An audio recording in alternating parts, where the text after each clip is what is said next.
back to the Patriots, and more specifically, the Tom Brady. For the first time ever, he did not throw a touchdown pass in a Super Bowl, but he led the perfect drive in the fourth quarter to set up the go-ahead score. Brady also set an NFL record by becoming the only player in NFL history with 6 Super Bowl rings. Skip? Yes. Did last night help or hurt the legacy of Tom Brady? So for the last couple of hours, I've had to sit over here and listen to my man Shannon Sharp tell me how this was Tom Brady's worst Super Bowl performance, that he stunk it up, that he was inaccurate all night long, if I get your point correctly, that any top 10 quarterback would have been either better than Brady for the Patriots or would have beaten Tom Brady if he were playing for the Rams.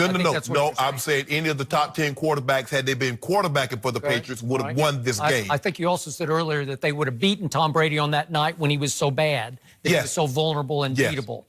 So I admit he threw an interception because you forced me to admit that, right? I admit that he did fumble, though they did recover. The Patriots did recover that. And all Tom Brady did in the end, when it really mattered, was pull off his 6th game-winning drive in 6 Super Bowl wins. That's astonishing to me. That should only enhance his legacy. And I'm here to point out to you, he ain't done yet.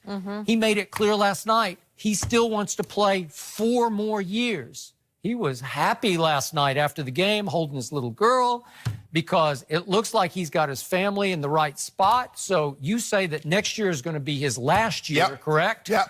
And I think it's only just beginning for Thomas Edward Patrick Brady. I think once the smoke clears from this, you'll realize he pulled off the drive to win the game with the throw to broken down Rob Gronkowski. That's what I'm going to remember. That's my takeaway lasting from this game. Well, he liked to hurt his legacy by kissing Mr. Kraft on the lips. So I will take away from that. He does that to everybody. Nah, don't be doing that. Well, he just that's supposed emotional. That's supposed to be for Giselle only. Well, but anyway. I know several of his friends who say he walks up and kisses him on the lips. It's just Tom, he's corny. It's very European of him. I know. I got it. Anyway, it is. For me, Skip, nothing was going to taint Tom Brady's legacy. He's 4 Super Bowls played of any quarterbacks. Now he's 2 clear. For me, win, lose, or draw, because he owns every single record in the Super Bowl. Most touchdowns, most completion, most yards, yada, yada, yada. I get all that. So for me, Skip, there's nothing that he can do. But I told you, if you fall to 5 and 4 in Super Bowls, even though you played 9, it doesn't sound nearly as good as 6 and 3. But Skip, you know, the more you play, I mean, because he started out 3-0, and then the next thing you know, he's 3-2. But you know, the more you play of these things, the greater there's a chance that somebody's going to trip you up. Because all you have to do is be slightly off. Because think about it, if he had played like this against Seattle, they lose. He plays like this against Atlanta, they lose. So even though he had an off day yesterday, he was still able to win. Wade Phillips wasn't coordinating those defenses. Wade Phillips is his nemesis, man. Yeah, but Seattle's defense was formidable back then, Skip. Okay. They were. I don't think they were cerebrally formidable. Like, I think they just lined up and did what they did. They did. That's what they want to do. So for me, Skip, he's playing with house money now. There's nothing. Yeah. I mean, it's like he's like bringing down the house. I already know. I know the code. I know what's going on. I know the next card that's going to be turned up, and I know I'm going to hit or hold.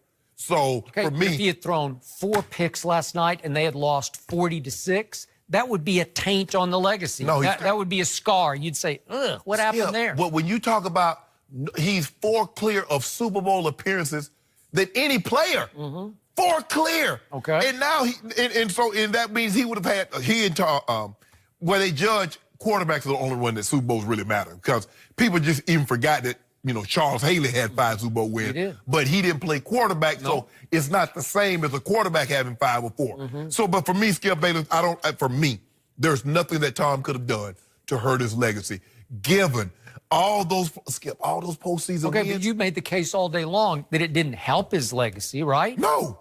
I think it did. Let me ask you a question. The highest summit on earth is Everest.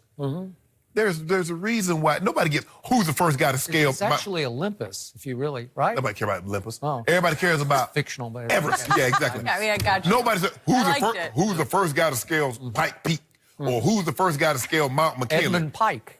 The first guy to scale, what is it, Everest? Yeah. Sir Edmund Hillary. Yeah. He's and the Sherpa. What, Yeah. I don't know. But once he got there, you're saying he's a made man. You can't do. You just look. You've done it. So Brady's there. You just looking around like, yeah, I'm up here by myself. So what?